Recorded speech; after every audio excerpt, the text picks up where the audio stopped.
Welcome to the Stronger Than Steel podcast with your host, Austin Davidson and John Keir, talking Steelers all the time.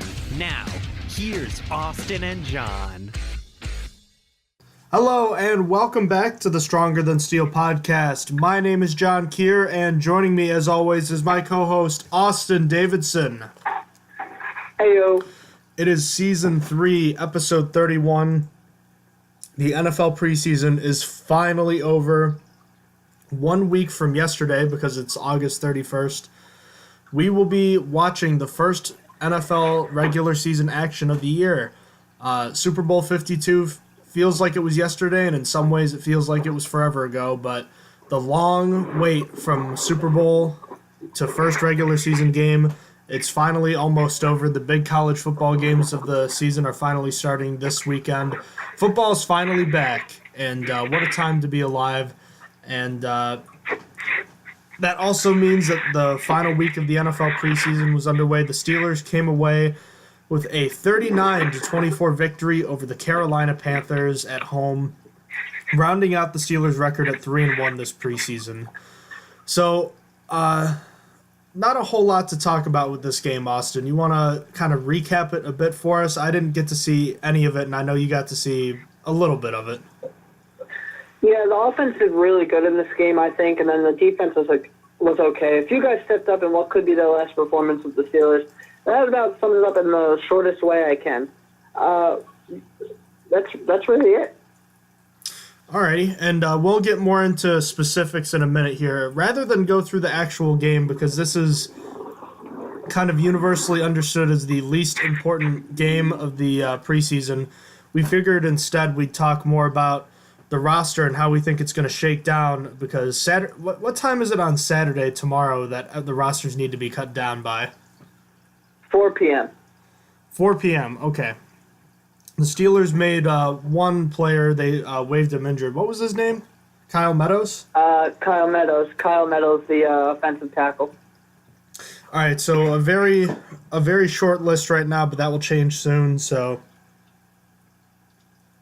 we're going to go through position by position, and we're going to talk a little bit about how we think the position is going to shake up on the active roster, who we think might make the practice squad, guys on the bubble, guys who are going to get cut, and kind of how they played on Thursday night if we got to see them. So let's just roll right into it with the quarterbacks. We kind of knew how this one was going to look pretty much from the moment Mason Rudolph was drafted. Ben Roethlisberger, obviously the starting quarterback. There's no surprise there. And Landry Jones is going to be the backup despite what many fans seem to be wanting. Mason Rudolph is going to be the third-string guy. Josh Dobbs is the odd man out, it looks like, Austin. So we had been talking for a couple weeks now about the possibility of him being traded. I don't know if that's really going to happen. There are still some teams that are interested. I'll be honest with you, I still don't think he's going to be. But if there is a team that's going to trade for him, I think it's the team that saw a pretty good look of him on Thursday, and that's the Carolina Panthers. What do you think about that? Yeah, I think that would be a pretty good fit. I don't really like their backup, Heineke. I think you say his name, Heineke. He seemed okay, but I feel like Josh Dobbs would be a better. He's essentially like the Cam Newton type in a way. I wouldn't say he's very comparable to him, but he's got mobility, and the Panthers could use that if Cam Newton never went down, as you said in the last podcast. But I would sure hope so. I wish that I hope Josh Dobbs gets traded, because I really don't think he's clearing waivers after next game. But something interesting I heard was Landry Jones was actually receiving a lot of trade interest as well to go along with Josh Dobbs. So what would you think it would take to pry Landry Jones off this roster and instead so that the Steelers keep Josh Dobbs? What do you think? What draft pick would the Steelers need to get rid of Landry Jones? I don't think you can do that. I think the Steelers would have to be blown away by something ridiculous, by like a third-round pick or something even more than that. The way I see it is, let's think about this for a second. The Steelers have needed backup quarterbacks for the most part in Ben Roethlisberger's career, at least even for a few games. Does Mason Rudolph or Josh Dobbs give the Steelers a better chance to win than Landry Jones? And I don't see how you could say that. I mean, the Green Bay game is one game, yes, but Landry Jones is a guy that has started 5 games in his NFL career. He's won 3. He's played in 19 games, and these other 2 guys haven't played in a single regular season game. I think it's completely invaluable to have a guy that can come off the bench and win games.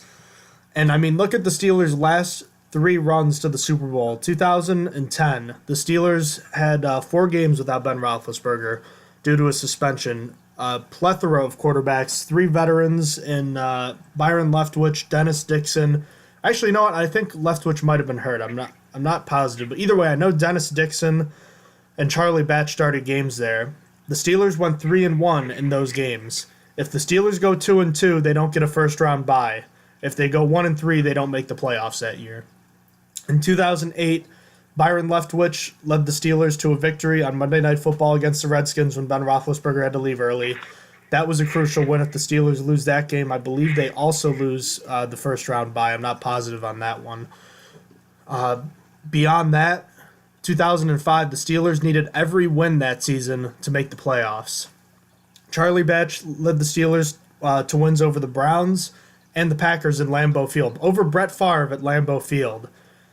Having a backup quarterback that can win you even a couple games is huge, and Landry Jones is a guy that's proven he can do that. He's not spectacular, but you think about it, backup quarterbacks in the NFL with a winning percentage above 500 is almost unheard of, and the fact that he has that is huge. I really don't understand all the hate Steelers Nation gives him, or rather the perhaps the vocal minority gives him. He's one of the better backups in the league, and if Ben Roethlisberger goes down for anything more than 4 games, I think we can all agree that the Steelers season is pretty much shot.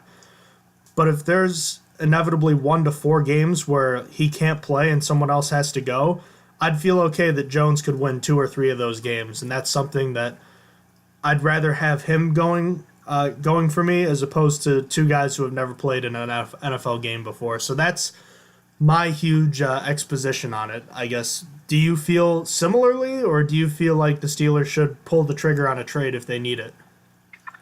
No, that trade would have to be a really good one, and it'd have to be like a 4th or 3rd round pick, and that's, for a backup quarterback, probably not going to happen. I personally did like Joshua Dobbs this preseason. I liked what I saw from him. I liked that he stepped up, but it's just not enough to replace Landry Jones. Landry Jones is invaluable to this team.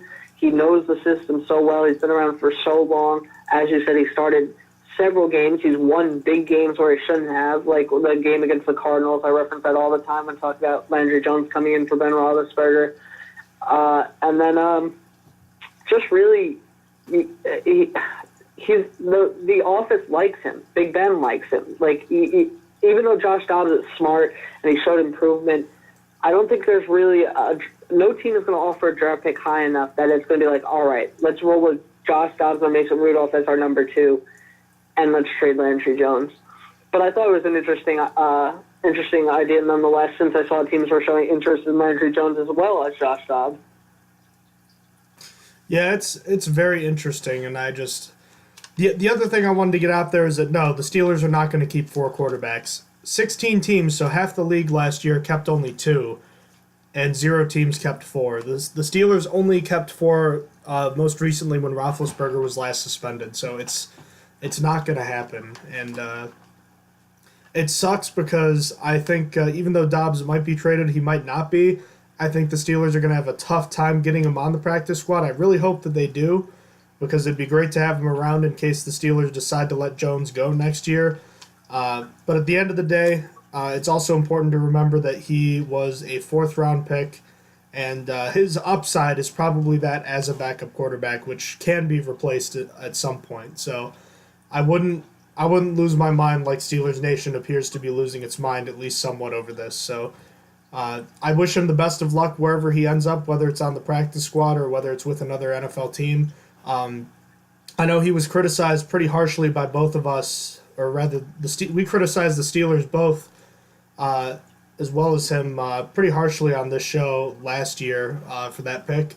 And even more so after the Steelers ended up drafting Mason Rudolph last year. But he was just the odd man out, and I think he really showed a lot of growth this past year, I think. And I don't think we were sure that he had a future in the NFL after last preseason, but I think you and I can both agree that he has at least another chance left, right? Oh, yeah, I think he definitely has another chance, even if it's not with the Steelers. The sad thing is that once he's gone, we have to rename our Twitter group chat. Yeah, we are the Josh Dobbs fan club on Twitter, so maybe it's going to be awkward. Maybe a bit short-sighted, but we'll think of something else. But yeah, the quarterback position has gotten the most talk in Pittsburgh over the past day, which is kind of confusing because I didn't think it would be all that complicated, but you never know. It is a quarterback, so it's never as simple as it seems. I'm splitting the running backs up into two groups. The fullback, just for the sake of keeping it easy. There's one on the roster in Roosevelt Nix, and yeah, he's making the team. There's no way he's not. So I split it up between him and the halfbacks. The halfback position is a little bit muddled. We know the two locks are Lev Bell and James Conner whenever Bell shows up. Behind him, though, we have some question marks. There's seems to be three players for one or maybe even two spots in Jalen Samuels, Fitzgerald Toussaint, and Stephen Ridley. Reserve runners James Summers and Jarvian Franklin are probably either practice squad bound or looking to be cut. So how many running backs do you think the Steelers are keeping here? Do you think they keep the extra fourth running back with Bell possibly not showing up as early as we once thought, or do you think they still roll with three? And if they do keep three, who are they? I think they're going to keep three, even with the possibility that Le'Veon Bell doesn't show up on time.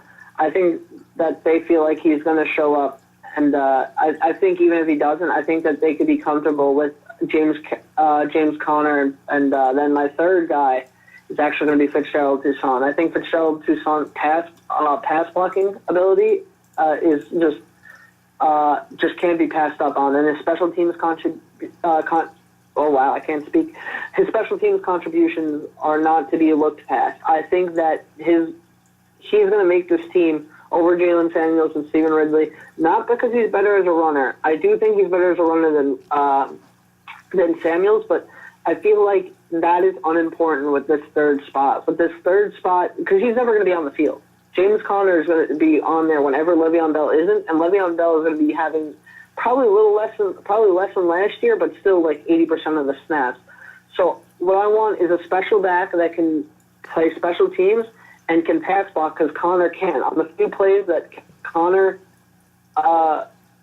maybe won't be in, and they'll bring in Toussaint, it'll be a pass blocking play, and I think that's invaluable. And you don't really get that as good from Stephen Ridley and from Jalen Samuels. I really wanted Jalen Samuels on the roster, and after preseason game 3, I probably would have, to be honest with you, but he just regressed in the last game. He didn't really show much, but he didn't really get to play much either. He only ran twice for 0 yards, so I'm going to have to give it to Fitzgerald Toussaint. How many running backs do you think the Steelers keep here with Bell possibly not showing up? I'm going to have the Steelers keeping 4, and it has almost as much to do with Bell possibly not showing up as early as it does have to do with the fact that they have guys who are proven running backs. Now, obviously, Bell and Conner are guys that I have on the roster. The bottom two I kept, though, with 4 are Toussaint, like Austin, and Stephen Ridley. Now, I left Jalen Samuels off because he has practice squad eligibility, and I feel like that's huge because I don't think he's going to be claimed by anybody. So I think the fact that he can be stashed on the practice squad and guys like Toussaint and Ridley can't gives the Steelers more reason to put Samuels there while they have guys like Toussaint and Ridley up while they live out their contracts. Austin already covered Toussaint. Toussaint is the big special teams guy.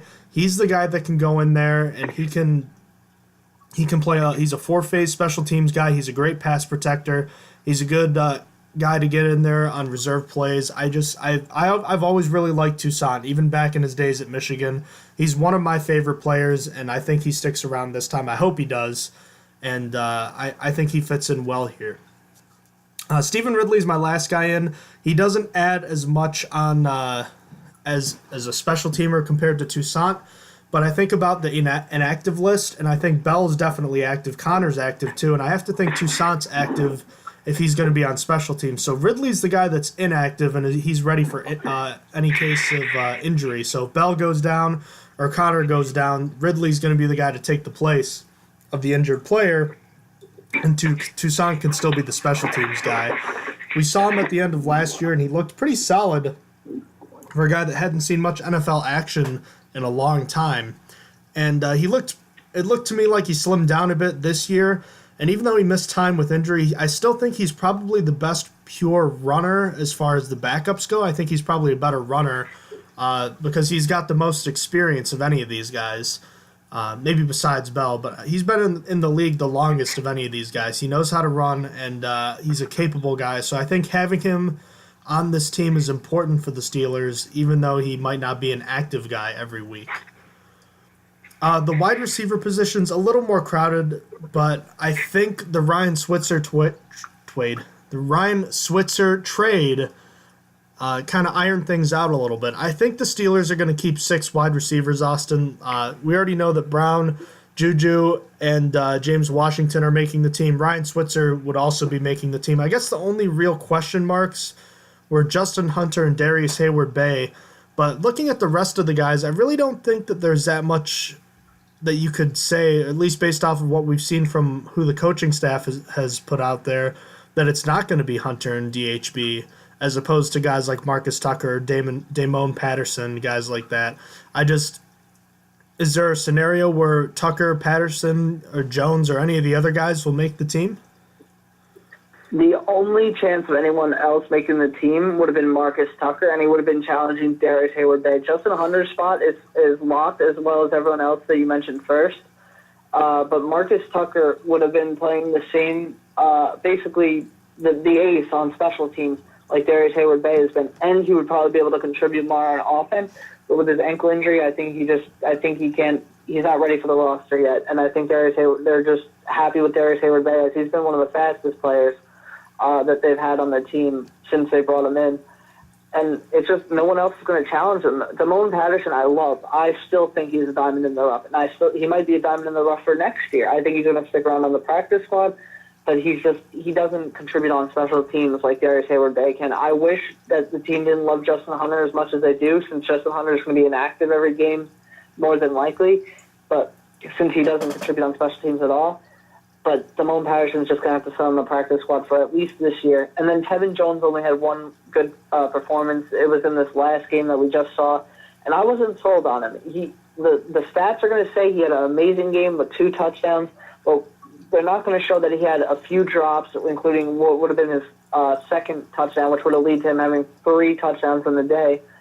And I wasn't impressed. He might be a practice squad guy. He might be a guy that sits around there, but no one else can challenge it. It's unfortunate. If these guys get cut, they might actually be able to make a practice squad of another team, because the Steelers just have a lot of depth at this position. It's not exactly that these guys aren't good. I would have really liked to keep Damone Patterson, but how are you going to compete when your number 1 and 2 wide receivers, and even 3 wide receivers, could probably be the wide receiver 1 on another team? Like, Juju Smith-Schuster, I think, could be a number 1 on another team. I mean, we haven't seen enough. James Washington, we haven't seen enough at all. We haven't seen him play in the regular season game, but if he plays like he's played in preseason, he could have been. He's like what Alshon Jeffrey was. He reminds me of Alshon Jeffrey when he played on the Bears. Like, you just throw it up and he'll catch it. When Jay Cutler threw to Alshon Jeffrey, Jay Cutler was like, oh, God, I can't throw accurately. I'm just going to throw it in his area. And Alshon Jeffrey would just rise up above the cornerback and just get all the contested catches. That's what I think of when I think of James Washington. And if that's how he turns out, he could be a wide receiver 1 on another team. It's hard to compete with these guys. You know what I'm saying? Yeah. I got a question for you. With James Washington injured right now, how likely is it that Justin Hunter is one of the top 3 receivers for the first couple weeks while Washington is either recovering from injury or could be getting the whole rookie treatment where he doesn't play early? Because I feel like there's a good possibility for that, because you know how little he played with Roethlisberger this preseason, and you know that Roethlisberger likes Justin Hunter because he's the tallest and one of the fastest players on the team. So, especially receiver, he's the tallest receiver. You have to think Roethlisberger likes that. So, how do you think that's going to work out? Because I think that Hunter's going to start some games early, and that's going to frustrate the heck out of us, but I think that's what's happening. I think it's at 80%. If James Washington isn't ready to go for the season, especially it's at 80%, but the only 20% is that Ryan Switzer might play out of the slot, and that would move Juju out of the slot, where he normally is, or at least he plays a lot of the snaps out of the slot. And then Ryan Switzer would be playing. But Ryan Switzer isn't familiar with the offense. Ryan Switzer hasn't been here for long enough, which makes me think that Justin Hunter has an 80%, if not 85% chance of being the next man up if James Washington is not ready. And even then, even if James Washington is ready, like you said, Justin Hunter might just eat into his snaps right in the beginning, sort of like when Eli Rogers started last year and then Juju slowly took over. That might be what happens here. Justin Hunter would start, and then James Washington would just slowly take over by the end of the year. So I'll leave my final answer at 80 to 85% as how much the percentage I think that Justin Hunter would start over James Washington. All right, but we are sold on Brown, Smith-Schuster, Hunter, DHB, Washington, and Switzer as the 6 guys, though. Yeah, those are the 6. All right, then. Tight end is a little murky just because of the injury situation. McDonald and Grimble are still injured. Their status for week 1 is still not clear. It's perceived that they're going to be able to play, but we're not entirely sure yet. Jesse James is going to play.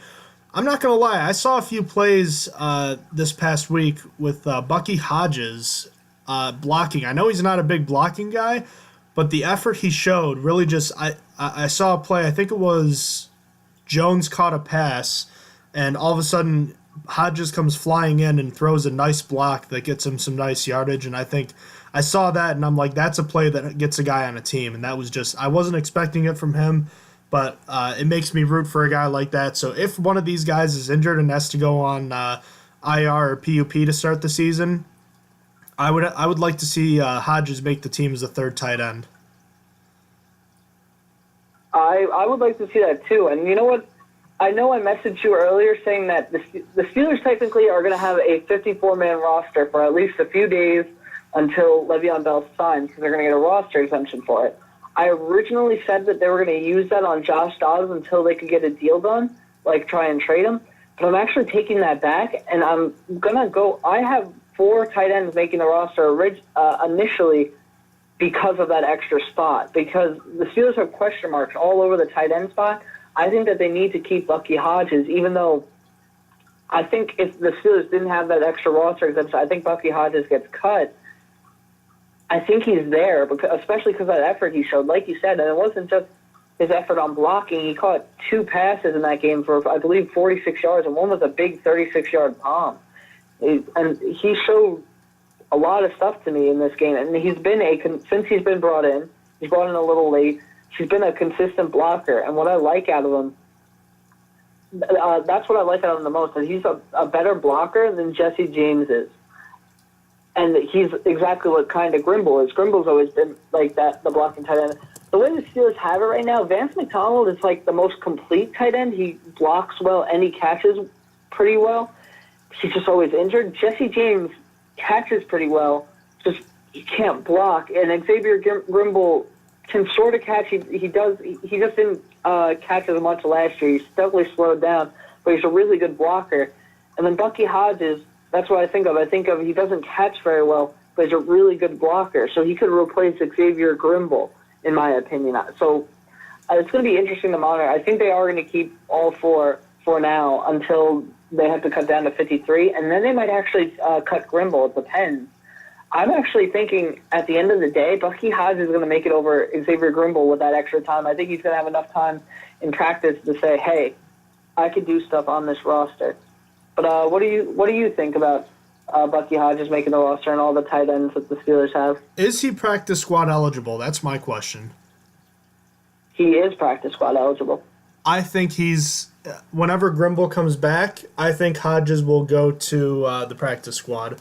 That's kind of how I see it happening. He's not necessarily a diamond in the rough, but I think he showed that he could be a guy that sticks around here, someone that might have a chance next season. I like your idea of keeping him around as the 4th person. I've seen from him, even plays where he hasn't been very technically sound, let's put it. he's showed effort. And effort isn't everything in this league, obviously. You have to be talented. But we already know Hodges is a guy that has enough talent to be a guy that can last in this league. And as long as he keeps up the whole effort, he has a great offensive line coach. And I know he's a tight end, not an offensive lineman. But they definitely work together on blocking combinations and blocking schemes. He could be a guy that could be as good as Grimble as a blocker in the future. So even if he doesn't make this team, I think, like Austin said, he'll be that 54th guy for a bit, and then hopefully he gets onto the practice squad. That is my hope.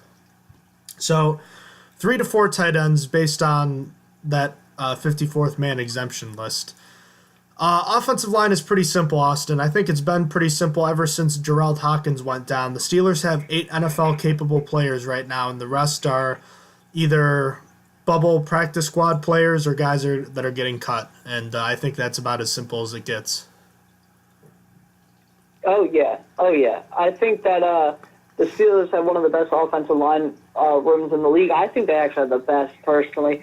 The Cowboys took a hit this past offseason. I don't think we talked about it in the news, but their starting center, Frederick, was diagnosed with a very, not a very rare disease, but it's been common with football players in the past where it can be really serious if not immediately. And it's almost like back stingers because that's what they thought he had. And now he's not going to be able to start the season, but he might go on IR, and that really hurts their offensive line. I feel like the Raiders' offensive line hasn't been the same. I feel like the Titans' offensive line isn't going to be as great this year. That's really like all the good offensive lines for the most part. I mean, the Chargers are also sneaky. Like, they have really good stats in there, and they might be one of the top ones this year. But Steelers probably have the best offensive line in the league. And it's going to be hard to make this roster as an offensive lineman if you weren't drafted. That's why Chukwuma Okorafor is going to make it.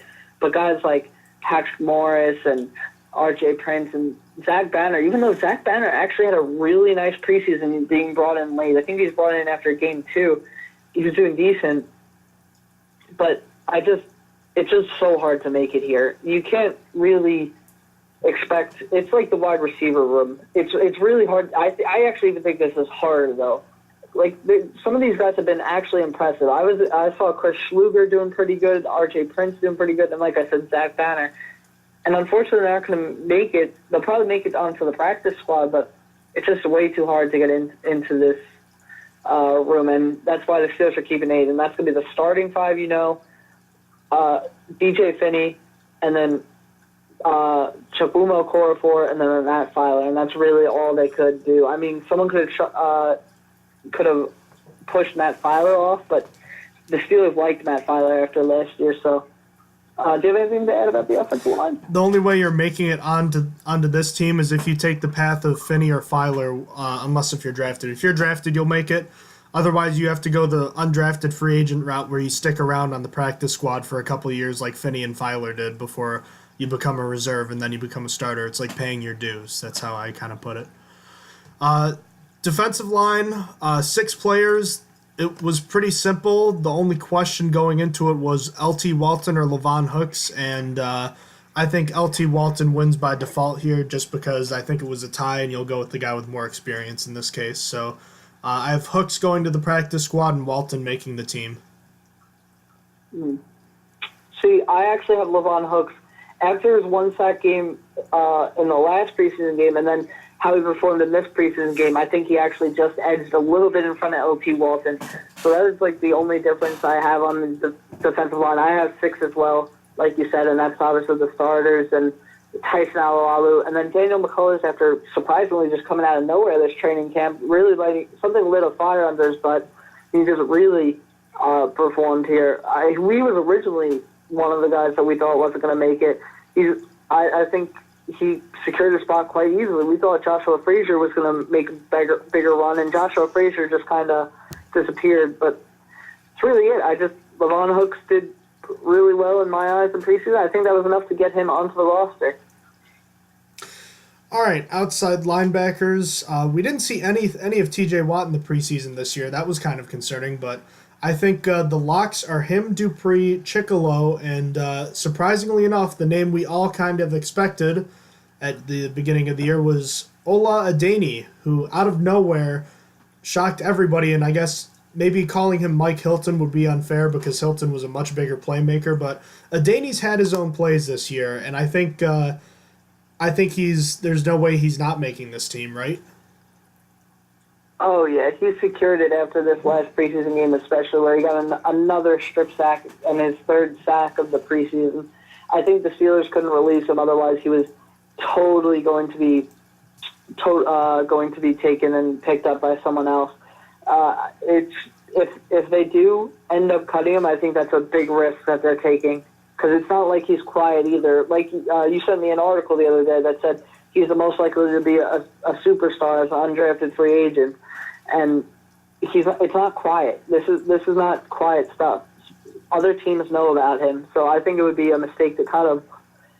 So I actually think that the Steelers keep 5 linebackers, outside linebackers here. What do you think? How many do you think the Steelers keep? How many linebackers, outside linebackers, do the Steelers keep? The 5 you mean are Watt, Dupree as the starters, Chicolo and Adeni as the backups, and another guy in Adams, right? Oh, yeah. Keon Adams is the last guy that makes it. I think Olafun gets it before Keon does. But I feel like the Steelers liked what they saw from Keon as well and aren't ready to just get rid of him quite yet, even though I think that he would clear and could make the practice squad if he does get cut. I liked what I saw from Adams too, but I don't think he's quite ready to be on the active roster. I didn't have enough roster spots. I was running out of room, and I had to decide whether or not I wanted 5 inside linebackers and 4 outside, or the reverse, 5 outside and 4 inside. And the way I saw it is the Steelers had more proven guys on the inside, so I went with the extra inside linebackers as opposed to the outside. So I went with 4 outside linebackers. The starters, Watt and Dupree, Chicolo as the reserve guy, and Adeni as the other reserve guy, maybe a situational pass rusher or an active player. And I put Adams on the practice squad because I think he'll get there no problem, and maybe he'll get a chance to make the roster next year. Inside, it gets a little interesting too. The inside linebackers, Vince Williams, John Bostic, Matthew Thomas, Matakevich, and Fort, all guys that look like they could make the roster. And poor Matt Galambos, I honestly forgot he was on the team. I hadn't heard a single thing about him for the past 4 weeks, and there's no way that young man's making this team. I'm sorry. Yeah, it's really unfortunate. He showed a lot last preseason. I thought I knew he wasn't going to make the roster last season. I didn't even think he was. But I felt like I saw a lot more. I heard a little bit more from him. This year, just with all the playing they had to do at inside linebackers, they had to play the quote-unquote starters because they had to figure out who they were actually starting for a lot of games. So it probably cut into his time a decent amount at least. So it's unfortunate that he didn't get to see more time. But, yeah, he's definitely not making this roster. I can't remember him even being out there. As far as the 5 linebackers, I think we both had this one it's pretty simple. Williams, who you just gave the extension to, Bostic, you just picked him up. Matthew Thomas, look, he was too good to not make this roster. We said 2 and 3 weeks ago that he was making this team. The coaches love Matakevich, and Fort's a guy that I think is too good to not be there. He does a little bit of everything. So I think those are the 5 you roll with, and maybe Galambos goes on the practice squad, but I think at the end of the day, you have your 5 guys at inside linebacker, and they're not great, but they're not terrible either. You can live with what you have right now as long as the whole safety position works out too.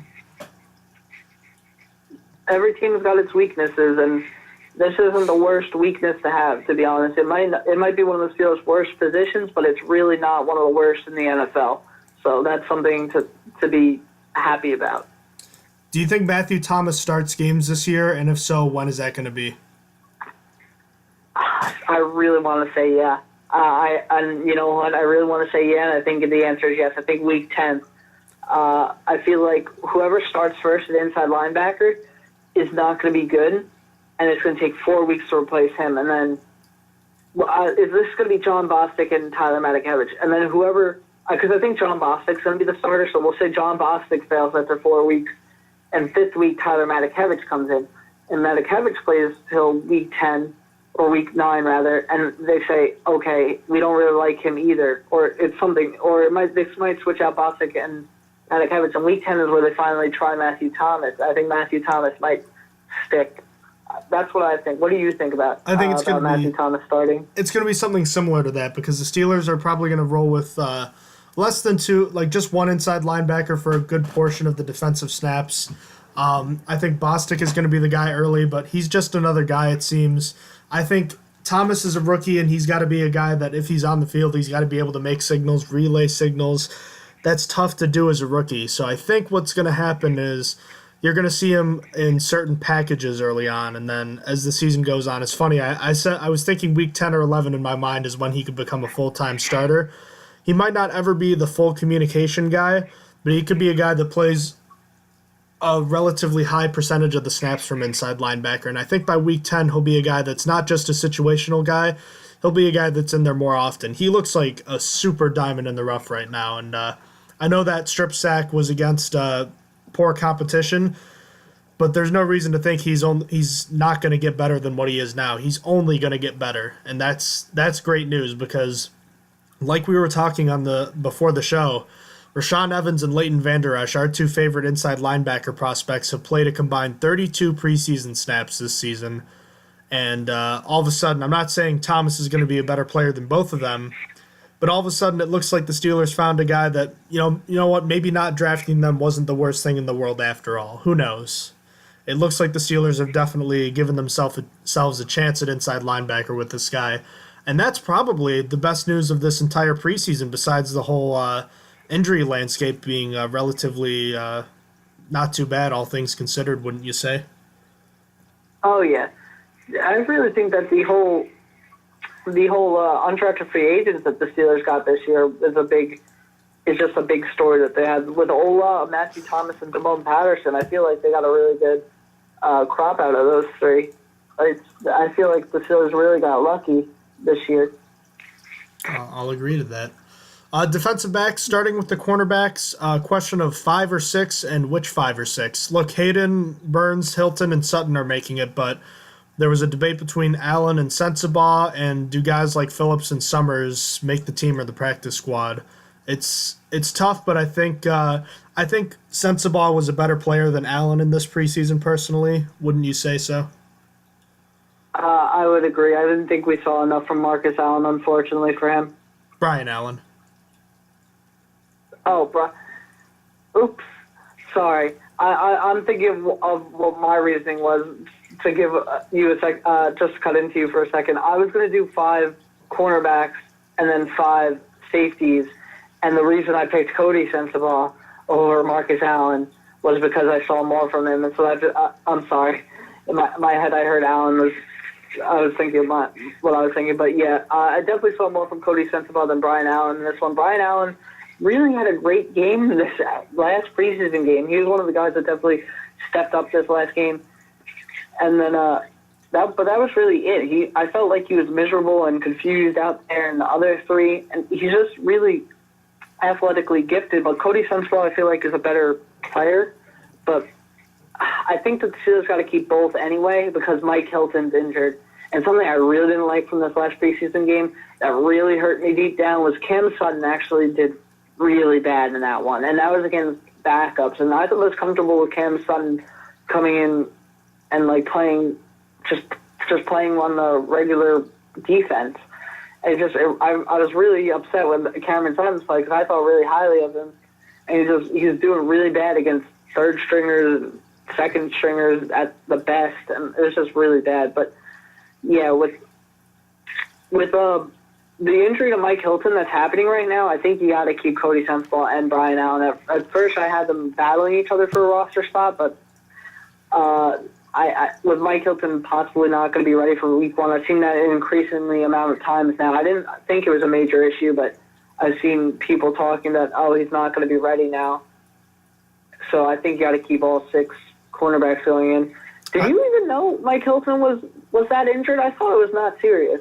I wasn't sure, but I figured when I heard it, because you never really know how serious sometimes these things are. Like with T.J. Watt, like the hamstring injury, I kind of thought, because he was warming up like he was almost getting ready to play week 2 of the preseason, and here we are 2 weeks later, and it's still like, well, is he going to play? I mean, he's going to play, but like it was kind of like, I don't know. So sometimes you don't know just how bad it's going to be, and for that reason, I agree with you. I'd want Sensabaugh and Allen to make the team, but it could be interesting to note that whenever Hilton is healthy, the Steelers might try to flip Sensabaugh for a late pick or something like that, kind of like what they did with Ross Cockrell last year, because Sensabaugh wouldn't play too much barring injury, and you still might be able to get something for a cornerback who has started games in the league before. So just something interesting to think about. I'm not saying they should or will do it, but that's something that's on the horizon. Last defensive position group is the safeties. I pegged 4 guys, and as much as I liked Marcus Allen, he was just injured too much. So I think he's headed for the practice squad. Jordan Dangerfield, I think, is getting cut. I didn't see enough from him this time. And poor Malik Golden. I didn't see the injury, but everything I saw on Twitter just sounded awful. Oh, it was terrible. It was a terrible injury. Marcus Allen probably felt really bad after it because he just rolled on Malik Golden's leg, and it was the second year in a row that Malik Golden has gone down in the preseason. Just it was nasty. His leg bent out of shape. It was not good. Not exactly Kevin Ware out of Louisville, but just really, really bad regardless. And that killed, for like a split second, I thought Malik Golden might make the roster. I thought he was definitely going to make the practice squad, but now he's just going to go straight to IR. So I guess, he still sticks with the team, but it's a shame. It really is a shame. And unfortunately, Marcus Allen won't even be making this roster, and I think both of our opinion. I feel like maybe if Sensabaugh gets traded, like I said earlier, I put a lot of Sensabaugh versus Marcus Allen in terms of who would be more helpful on this team.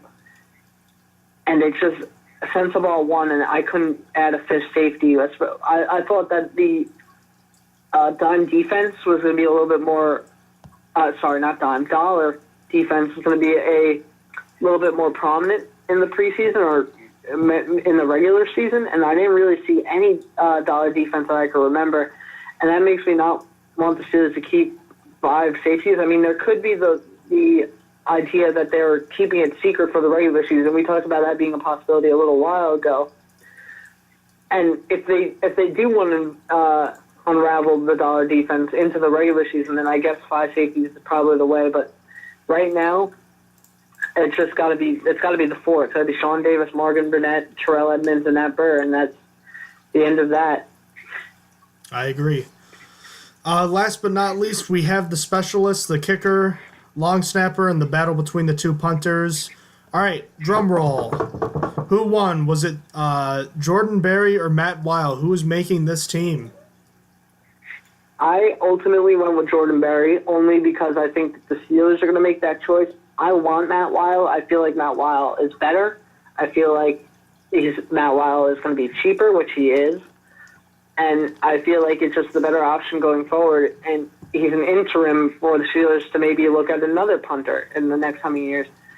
It's just really rough when you look at, like, the Seahawks who actually drafted their punter.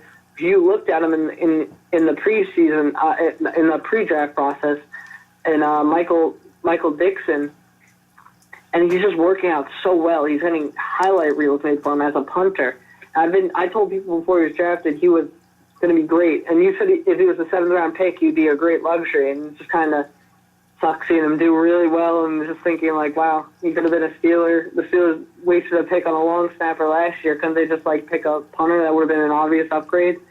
But ultimately, I think they stick with Barry because I feel like they're just going to stick with familiarity. He's a guy that's been around the team. I feel like they're not going to want to replace that. Who do you have winning? Because of the nature of what the preseason is supposed to be about, I am picking Matt Weil to make this team, even though I kind of think I'm going to be wrong too. All you have to do is talk about who played better, and the simple answer is Matt Weil played better than Jordan Berry. The sample sizes are relatively similar, although Berry had 4 more punts. He had 12 punts. He averaged 42.9 yards per punt, around his career average. That's not very good. 4 down inside the 20. That's not that bad. That's pretty solid. Matt Weil, though, had 8 punts. Also 4 were down inside the 20, so a better percentage down inside the 20. And he averaged 49 yards per punt. That's quite a convincing upgrade there in my mind. So you're talking 6 whole yards of a difference in average yards per punt, 6.1. That's pretty convincing for me. Maybe it's not for the coaching staff, and I don't know how much of an influence Chris Boswell has on this decision.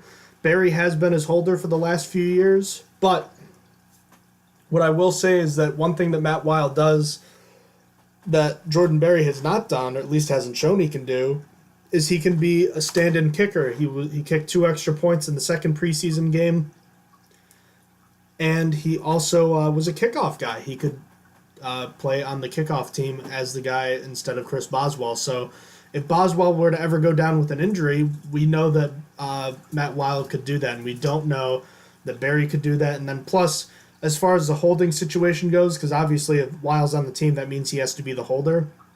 Boswell made all of his kicks with Weil as the holder, so I really think that in a wash, Berry would have gotten this position, but I think that Weil just clearly outperformed him in every possible way as far as the whole punting aspect goes, so I think he is more deserving of making this team. So I have Matt Weil unseating Jordan Berry as the punter. So that wraps it up. 53 players, possible 54th depending on the whole roster exemption thing, but we are now going to move on to our 10 practice squad players. Let's just list them off, Austin. So a couple of quick notes. I have Josh Dobbs on mine. That's assuming he makes it. That would be contingent on him not being traded and not being picked up by anyone else, because I think of all the players heading for the Steelers practice squad, he would be the one most likely to be poached by another team. Next is Christian Scotland Williamson, who is the international player, so he would not count against the practice squad because he's part of the international program, so he is going to be on the practice squad anyway, so I'm happy to hear that. Another player, that's good news. For the rest of the practice squad, assuming Dobbs is not on it, I would have running back Jalen Samuels, wide receiver Marcus Tucker, offensive lineman Zach Banner and R.J. Prince, defensive linemen Levon Hooks and Joshua Frazier, linebackers Keon Adams and Farrington Huguenin, and safety Marcus Allen, and then I also threw in Bucky Hodges, the tight end, for whenever or if he is cut or not. So that's where those 2 extra names are coming from, Austin. I know you saw that earlier, but I highlighted them because Williamson would be the international player, and Dobbs, that would be contingent on him making it. If he does make it, I would probably say either Prince. I'd say probably Prince would be knocked off in my opinion, but that's where those extra names come from. Oh, okay, all right. I was confused for a second. I was like, oh no, it's like that's 12. But yeah, like you said, Christian Scotland Williamson is a roster exemption, and he's going to be there regardless. It didn't matter. He could have had the worst preseason ever, dropped like 10 passes, and he would still probably be there because it's just he's a free player to just sit around and have some guys practice with. So, but after him, Damone Patterson is going to be the first guy making it for me. I think that one game was pretty solid. That the first game of preseason, he did really good in training camp. I think that he still has some stuff left to develop, but I think he's going to be here. Then Marcus Tucker, I think, is coming back. This should be his final year that he could be eligible for the practice squad, but I think he's coming back because the Steelers really love him, and he seems like he could play special teams. Next year might be his year. Then I have Zach Banner, the offensive lineman. Like I said, he had a great preseason when he was brought in. I think he's going to stick around on the practice squad. After him is R.J. Prince. He's another offensive lineman. I think he's going to stick around for a little bit. Then I have Jalen Samuels. Since I didn't have Samuels making the team, I thought he would go here. No one's going to pick him up. I think it's going to be nice to let him sit there and develop and maybe call him up next year when Le'Veon Bell leaves, if Le'Veon Bell leaves. And then I have Joshua Frazier after that. He didn't really show much this preseason. He was pretty quiet in training camp as well. He got overshadowed by Daniel McCullers having a breakout preseason and training camp. But I think he's going to stick around and develop on the practice squad. After that, Casey Sales actually had a really, really good preseason, in my opinion. It wasn't enough to beat out Levon Hooks, but I think he's going to stick on the practice squad. He's going to be a guy that Steelers keep in mind for later on. After that, I have Keith Kelsey making it, the linebacker. He got injured in this past game, but I think the Steelers keep him around anyway. Then I have Marcus Allen, obviously the safety. I think he's going to stick around for a little bit. The Steelers didn't really get enough time seeing him, and I think they're going to hold him on the practice squad. He should go unpicked up. And then Deshaun Phillips is the last guy. That makes my 11th guy. And I didn't really have a good reason because Deshaun Phillips had a really bad preseason, and he didn't really do any special team stuff, which is when he was traded for. When the Steelers traded for him, I think they traded a center with the last name Friend for him. Kyle Friend? Kyle Friend, yeah. I was like thinking that, but I wasn't sure. I know it's a center traded for Deshaun Phillips. That's the thing. He was brought in to be a special teams player, and he hasn't really shown much on special teams. But I think that the Steelers are going to hold on to him regardless, even though I haven't personally felt like he should be deserving there. I feel like he's going to stick anyway. So that wraps up all the roster spots. That's all. 63. Technically, I did 65 because I said the one with the roster exemption, and then also Scotland Williamson also gets a roster exemption. So that's all the players I think are going to make it, at least initially. All right, let's go over a quick AFC North preview. Over-under for wins are out for 2018. We'll get to the Steelers last. Let's start with the top to bottom. We'll go with the Ravens at 8.5 wins. Are they going to go over or under 8.5 wins? Remember, they have Joe Flacco, but they also have Lamar Jackson waiting in the wings this year if things go bad. I was going to go under at first. I thought that there were 7-win team, but then I just decided to take the over. I feel like the Ravens are mostly healthy this year compared to last year, and they went 9-7 last year. So I expect them to repeat and go 9-7 again after finally adding a capable receiver to their roster in Michael Crabtree. It's going to be like the first one they had in a while since they had Steve Smith. Steve Smith. Yeah. I couldn't think of his name. In my mind, I was about to say Steve Smith-Schuster for whatever reason. But yeah, so that's our first capable wide receiver in quite a while. And I think that should be enough to keep them at 9-7 again this year. And Lamar Jackson is only going to help that. I think Lamar Jackson is probably a better quarterback than Joe Flacco is at this point in their careers. But we'll see. Maybe Joe Flacco does better now that he has real competition. What do you think of the Ravens? Are they going over and under the 8.5 wins this season? I think they're over as well. I think they're right at 9, like you said. I think Joe Flacco, he's healthy for the first time in the last few years coming out of the preseason. He's got a receiver he can throw the ball to. They've got some pedigree at the tight end position. I think he's going to throw the ball well this year, and I think they're going to have a pretty solid running game. I really like Alex Collins, and I think the offense is going to bounce back in a big way. And just looking at their schedule, I think they have a good chance to win most of their early games. It really depends on how they play in the first half of their season. Most of their relatively easy games are early on, kind of like the Steelers. But then they get a pretty tough stretch, around the middle of the season. So if they can start out pretty well, I think they'll hang on to Flacco right now, and they'll see how things go. But if they struggle out of the gate, who knows? But I think they could easily start 3-0 and possibly 4-1. So I'll take the over on this one. Next is the Cincinnati Bengals. They're down to 7 wins. They had a pretty disappointing year last year. So are they over or under 7 wins in 2018? I was going to have them pushing, but then I went under. They got rid of both George Iloka and Adam Jones, both starters last year. I'm just not a fan of their team. I really am still not sold on their offensive line, even after they traded for Cordy Glenn from the Bills. He actually got injured. I haven't actually heard much about that injury. He might not even be starting week 1 because of that. But I have to go under. I think they may finish last in the division with 5 wins. I think they might only have 5 wins this year. And it's really going to be dependent on how William Jackson steps up, William Jackson III, who actually did solid against Antonio Brown last season. But and then also Jesse Bates, a rookie that you looked at pre-draft, that they thought was good enough to start instead of George Iloka. So that's really what I'm betting their season on. It's if those guys perform well. They're both on defense. What do you think? Do the Bengals go over or under 7 wins? I think this is a 7-win team exactly. If you had to make me pick, I'd actually take the over. They took care of their guys on defense, and Geno Atkins and Carlos Dunlap. They can get after the quarterback. They can wreck an offense. And as long as Andy Dalton has A.J. Green, I feel like they'll have a chance to win a good amount of games that they're going to play in. They have some favorable games this year.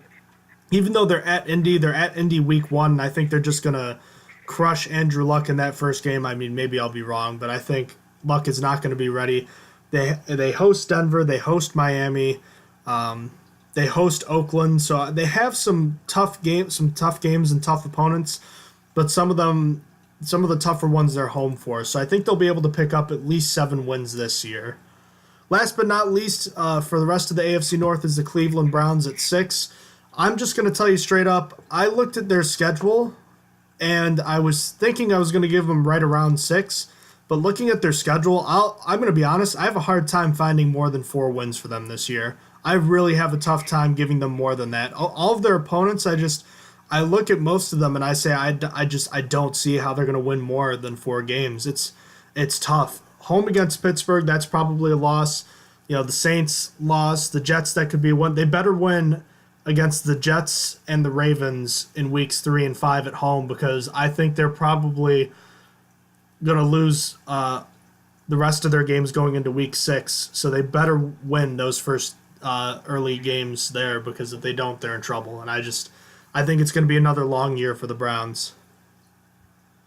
Yeah, I was close to push them with this one as well. I wanted to give them those 6 wins like you, but ultimately I can only write them down for 5 at most. It doesn't matter how much they added to their roster. In my opinion, they had 0 wins last season. They only got worse in the offensive line department, so I couldn't give them more than 5, despite Tyrod Taylor being a clear upgrade at quarterback from last year, and Josh Gordon, Jarvis Landry, a receiver, both being upgrades. But like you said, they just have a tough schedule. They versed the NFC South. That's 3 losses at least right there. Buccaneers are a wild card to. They're in Tampa though. That's the thing. I'm sorry, what? They're in Tampa though too. That's the tough part. Yeah, so they're even in Tampa, so that's going to be a rough one. Even though I don't think highly of the Buccaneers, that might be one of their wins. A problem they also have is the Jets might be a breakout team. You never know when you start a rookie quarterback, because they're starting one right out the gate. They're starting Sam Darnold. You don't know what's going to happen. Maybe Sam Darnold is the greatest quarterback of all time right now. You never know. Maybe the Jets become one of a really good team this year because of Sam Darnold. We'll see. I mean, that's going to be a question mark. And it really hurts them. They're playing the Jets early on because they won't have a lot of tape on Sam Darnold like they would by the end of the season. So there's just a lot of it's going to be rough for the Browns. Let's just put it that way. A lot of people are high on them after watching Hard Knocks. I've heard that opinion a lot. This team has got me so hyped. I'm so excited for them. They're going to get 9 wins, and they're still the Cleveland Browns. I can't picture them getting more than 5. All right, we are getting close to our hour-long runtime, so let's try to wrap it up quickly here. But I will say we had our official record prediction for the Pittsburgh Steelers a few weeks ago. I'm going to stick with my prediction of 12 wins, because I know 13 wins isn't happening again, but I'm less and less confident that the Steelers are going to win 12 games, like I said I was a couple weeks ago. I think 10 or 11 is more realistic, but I'll stick with the 12. But they have a lot of tough games in the middle of the season, and even the end of the season too. They better start out 4-2 or 5-1. I mean, if they start out 6-0 out of the bye week, then they'll be in good shape. But I mean, they almost have to, because they've got tough games against the AFC West, against Jacksonville, against the Ravens and the Patriots and the Saints. It's going to be a tough season, that's for sure. But I guess the good thing is that the Steelers have traditionally been a second-half team under Mike Tomlin. So I'll go with the Steelers at 12 wins, Austin. So the over-under is 10.5, so I'm taking the over here. Yeah, they're getting either 10 or 11 wins this season, making this the perfect over and under. And I'm going to be taking the over. They face really tough teams. I could easily be sold on the Steelers only getting 10.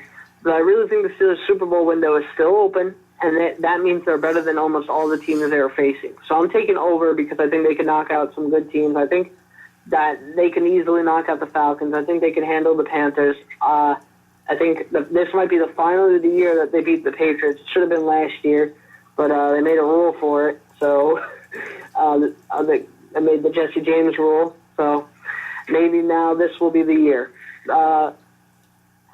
Yeah, so I just take the over. I think they're going to get just 11 wins.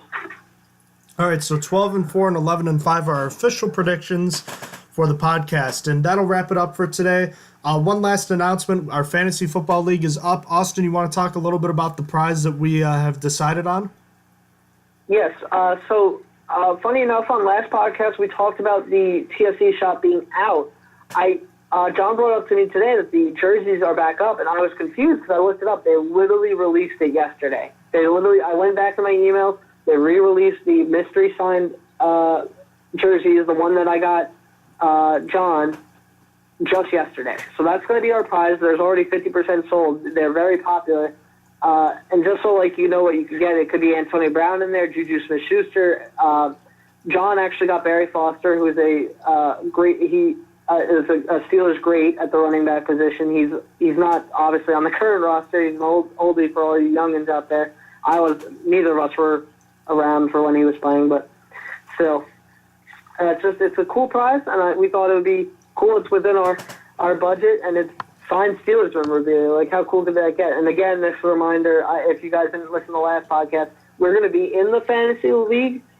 Even if me and John are in the fantasy football Super Bowl, the prize will go to whoever's not us. It will go to third place if that happens. If one of us makes it, it will go to second place. Otherwise, it's going to the winner of the league, as long as it's not me or John. But yeah, that's about it. And so what you're saying is, in order to win an autographed jersey, you have to join this fantasy football league, right? And there's no entry fee, right? No, it's for free. There's no risk. You just gotta join us, and then you can win a free autographed jersey. So here's how you do it, ladies and gentlemen. If you're still interested in winning an autographed Steelers jersey, you got to go to NFL.com, sign up for an account if you haven't already, then go into fantasy football, look up the league, capital STS space, capital F football, space 2018. So STS Football 2018. The password is SuperBowl with no spaces and the letters S and B capitalized. So if you have any questions about that, feel free to email the show strongerthansteelpodcast@gmail.com, and we'll have more information listed in the description below. Austin, thank you so much for joining me today, and hopefully by the time everyone is listening to this or has just finished listening to this, we'll know who is on the Steelers for their original 2018 53-man roster. So it's an exciting time. We're less than a week away from NFL kickoff. It's a great day to be alive. It is. It is fantastic. Football is almost back. Alrighty. Ladies and gentlemen, thanks again. And thank you, as always, for listening to the Stronger Than Steel podcast. Have a great day. Have a good night. You have been listening to Stronger Than Steel podcast. Thank you for joining us today, and don't forget to check out our website listed in the description below.